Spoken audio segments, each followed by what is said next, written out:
नमस्कार, आप देख रहे हैं न्यूज़ फॉर नेशन और मैं हूं सांत्वना आपके साथ। मुख्यमंत्री नीतीश कुमार के कभी बेहद करीबी और भरोसेमंद रहे उपेंद्र कुशवाहा आज उनके साथ नहीं है।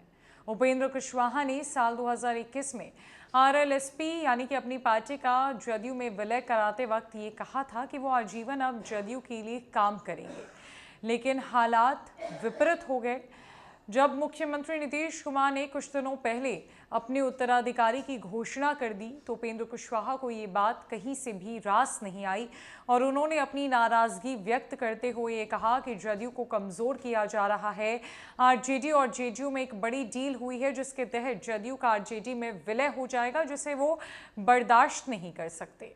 उन्होंने मुख्यमंत्री नीतीश कुमार पर भी कई गंभीर आरोप लगाए और कई सवाल भी खड़े किए, जिसके बाद आखिरकार उन्होंने ये फैसला लिया कि वो जदयू का साथ छोड़ देंगे, एमएलसी के पद से भी इस्तीफा देंगे और अपनी नई पार्टी का गठन करेंगे। अब उपेंद्र कुशवाहा की नई पार्टी आरएलजेडी यानी कि राष्ट्रीय लोक जनता दल का गठन हो चुका है और अब वो बिहार यात्रा पर भी हैं।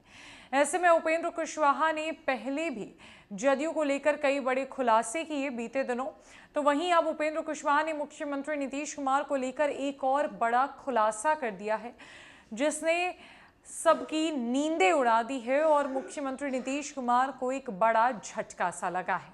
आखिरकार इस खुलासे के तहत उपेंद्र कुशवाहा ने ऐसा क्या कह दिया जिससे जदयू के पैरों की जमीन खिसक गई, जानते हैं। दरअसल जदयू से बगावत कर अलग पार्टी राष्ट्रीय लोक जनता दल बनाने वाले उपेंद्र कुशवाहा बिहार दौरे पर निकले हुए हैं।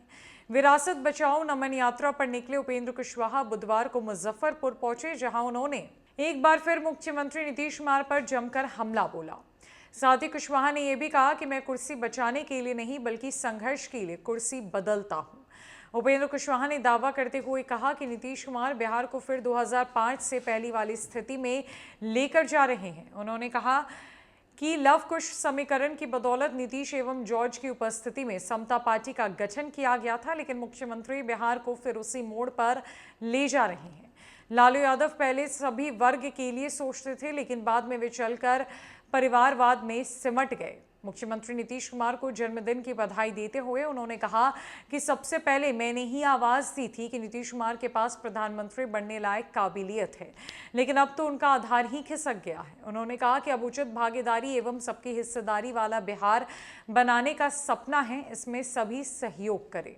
उपेंद्र कुशवाहा ने कहा कि मैं हमेशा नीतीश कुमार के लिए खड़ा रहा। मैं ही वो इंसान हूं जिसने हमेशा जदयू की तरफ से अपनी आवाज़ सबसे पहले तेज़ की। मुख्यमंत्री नीतीश कुमार के खिलाफ मैंने कभी कुछ सुना नहीं, उनके खिलाफ कभी कुछ बर्दाश्त किया नहीं।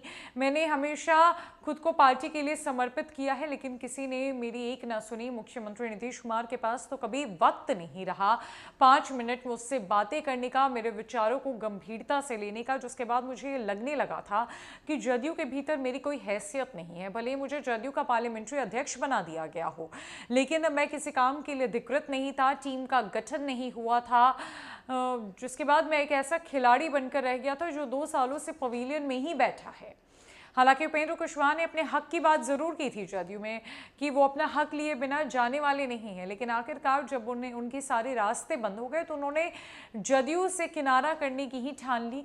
उन्होंने जदयू से इस्तीफा देकर आरएलजेडी का गठन करते हुए एमएलसी के पद से भी इस्तीफा दे दिया और अब बिहार यात्रा के दौरान वो लगातार जदयू पर कटाक्ष बोल रहे हैं। मुख्यमंत्री नीतीश कुमार को लेकर भी उन्होंने कई बड़े हमले किए और नीतीश कुमार के जन्मदिन के अवसर पर उन्होंने उन्हें 73वें जन्मदिन की बधाई देते हुए कुशवाहा ने कहा कि जो सपना हमने मिलकर देखा था आज वो सपना पूरी तरीके से टूट चुका है। नीतीश कुमार का ध्यान कहीं और ही खिसक चुका है।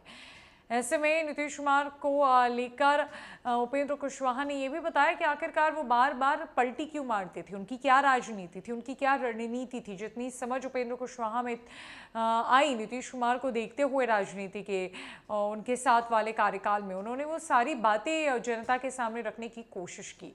फिलहाल के लिए इस खबर में इतना ही। न कई खबरों के लिए हमारे साथ बने रहे न्यूज़ फॉर नेशन में। नमस्कार।